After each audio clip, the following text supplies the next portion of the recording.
This is topical issue once more. Day-to-day activities that make one wonder. Today we are going to talk about poor countries with multi-billionaires, rich countries with the homeless. And to start, I say, the more things change, the more they remain the same.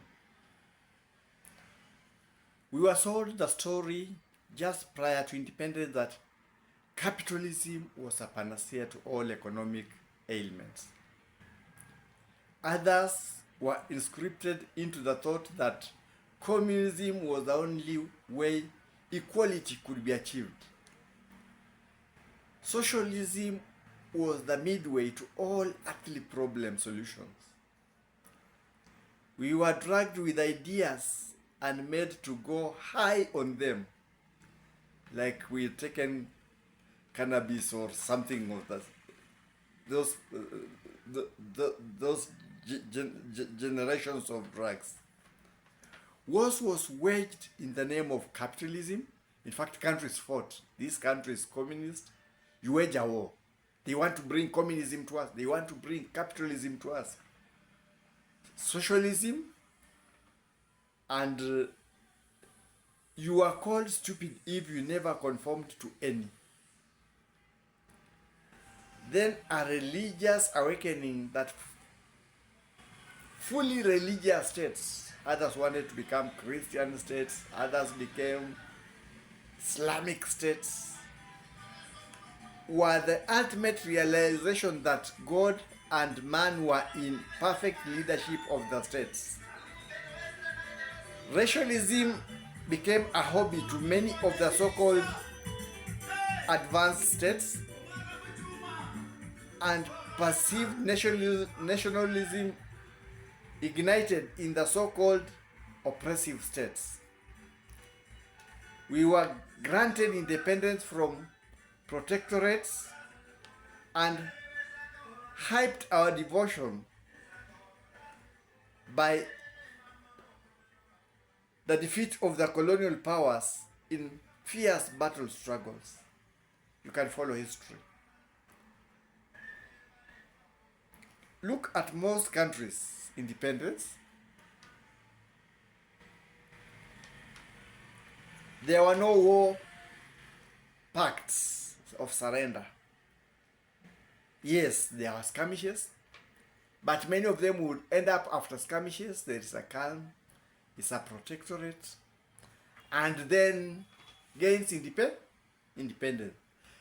But the leaders who came would talk of how fierce the battle was, how everything, and so many things will be put on. I like using a government that people fought and then things stopped. Mandela fought. He started the revolution, the spear of the nation in South Africa. But eventually, he had to change tact. They fought for independence, yes. But it was not the fighting, it was the struggle that gave them independence. But I'm not saying we did not fight, we fought, we struggled.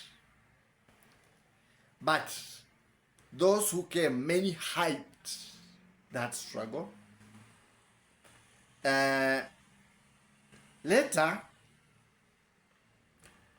those who were wise, like Nelson Murahila Mandela, after that he came from prison. He struggled up to prison. In fact, he suffered the longest. I've never heard of somebody, a crime wanting independence, 27 cool years in prison. But when he came out, because of the struggle, because of his devotion, he produced one of the best leaders in the world, if not the best. But there was something we forgot. The colonial masters were not asleep. They changed tact. When they saw we had realized they were using our resources, they changed tact. In most countries, they left us, leaders who colonized us. But the idea was the colonialists were, so the very leaders that we were left in most countries, Asia, Africa, that's where most of this colonialism was. And some islands and some countries in South America and Central America. The idea was you are colonized by this country. You speak this. So if you spoke that language, the capital of that country became yours. And many of our leaders now colonized us. The colonizers were out there. They were the agents, the prefects of the colonialists. So they will bring investment from there and take out the money from there. There are many examples. Many countries are poor, but their money is in the places that colonize them or the continents that colonize them. That's where the money is.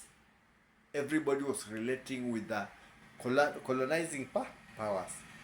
I will not delve into the associations, the organizations that were made, but you have had even some associations that talk of you being owned by a state, your common property, you have whatever, and those like terms, which is common English. When you are property to somebody, you are owned by that person.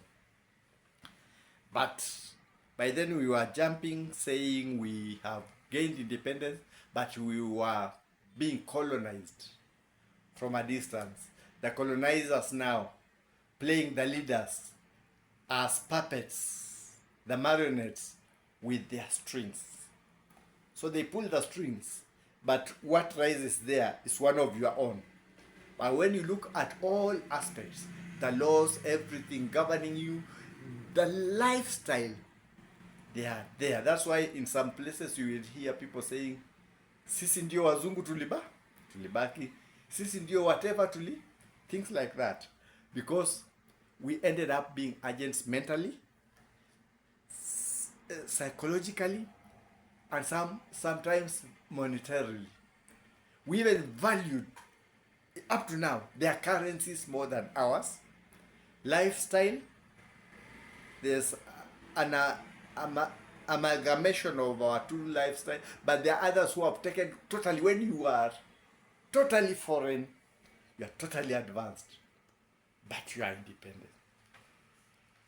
But it's not that is making me talk about this topic. It is that the more things change, the more things they remain the same. Let's take an example of communism.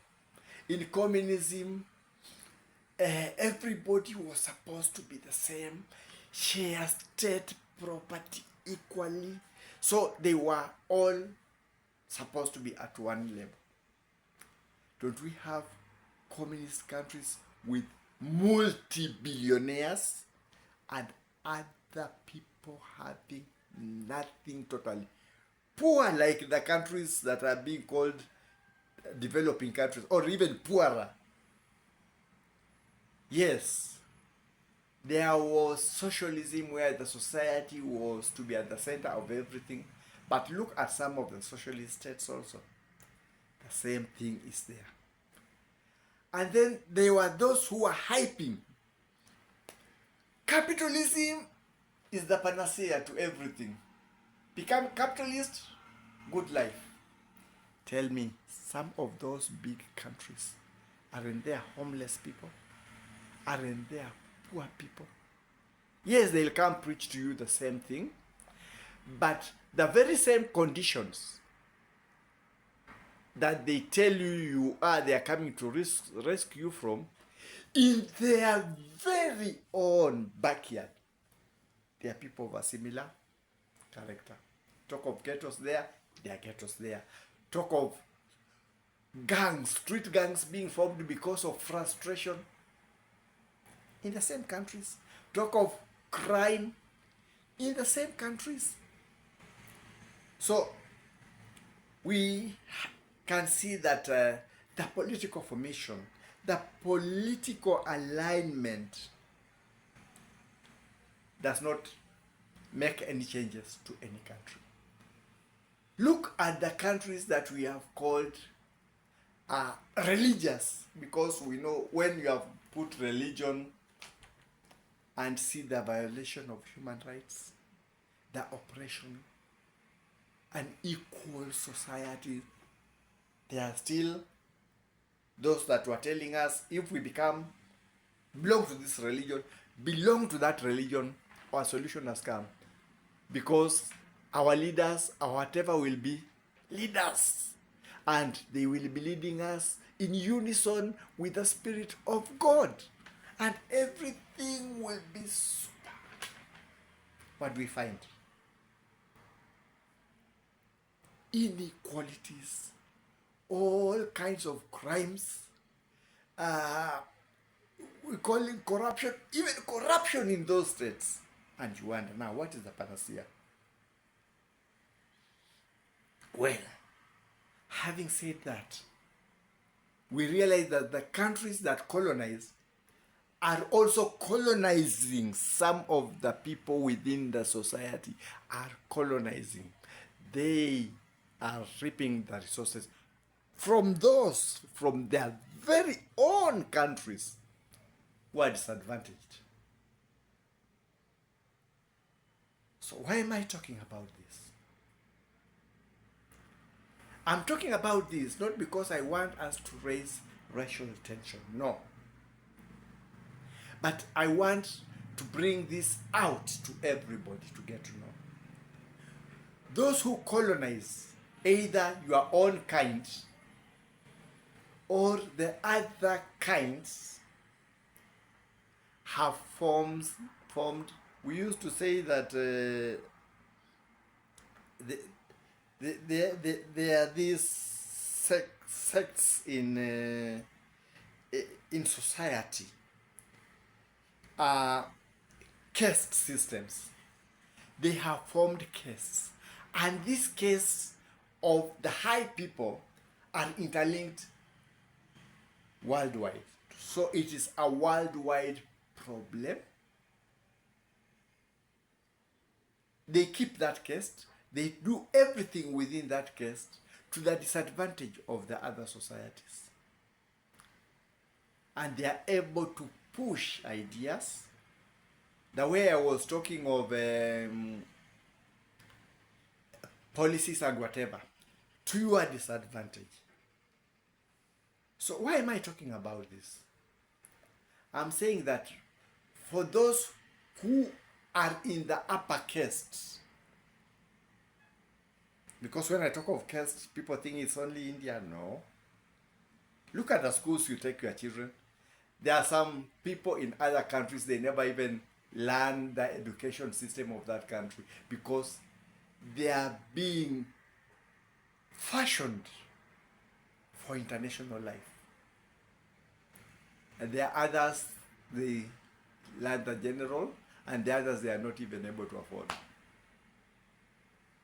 So the thing is, those of the higher castes, please think of your people. If you gained independence, then don't be the colonialists.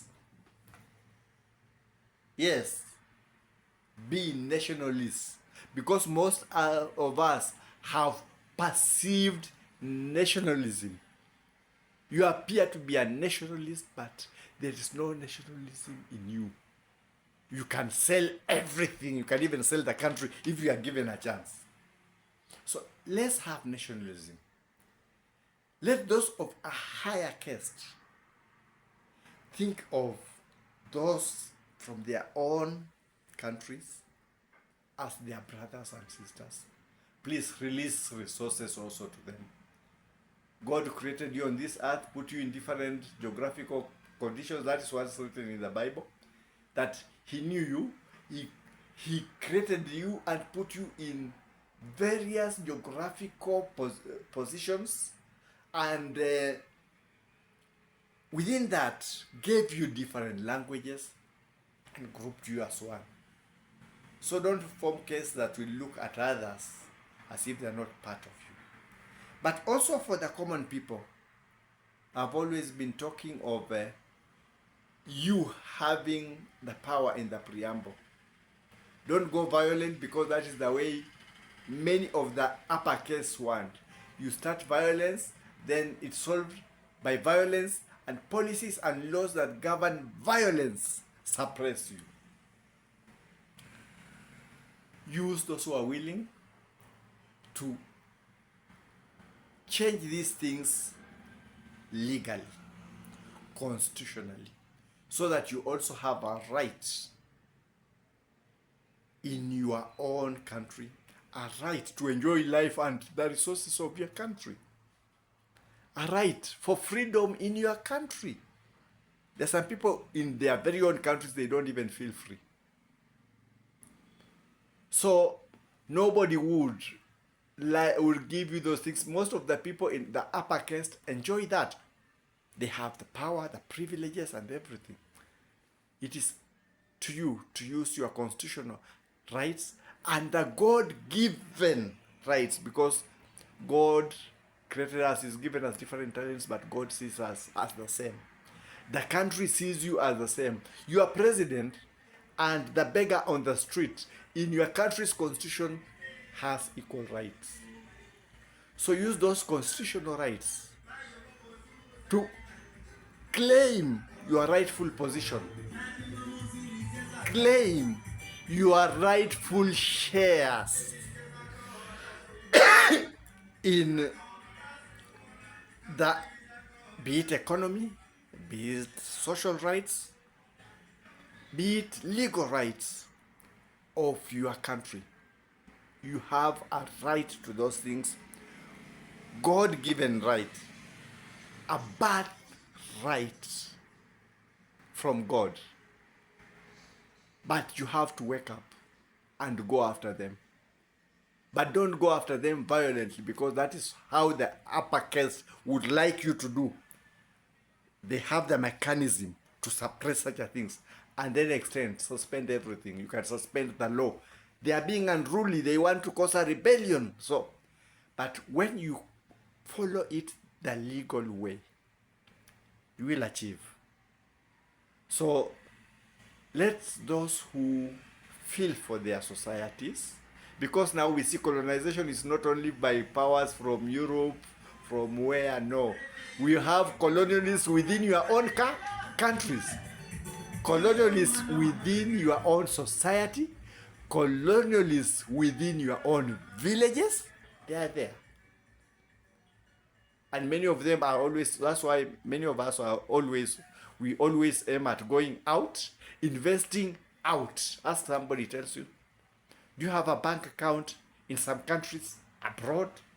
They don't even trust their own country. We don't even trust investments in our own country. We would like to have investments abroad. So let us rise and legally, collectively, and peacefully assert our position and claim our rightful positions, rights, and share to the country's wealth for the benefit of all. That is my take for now.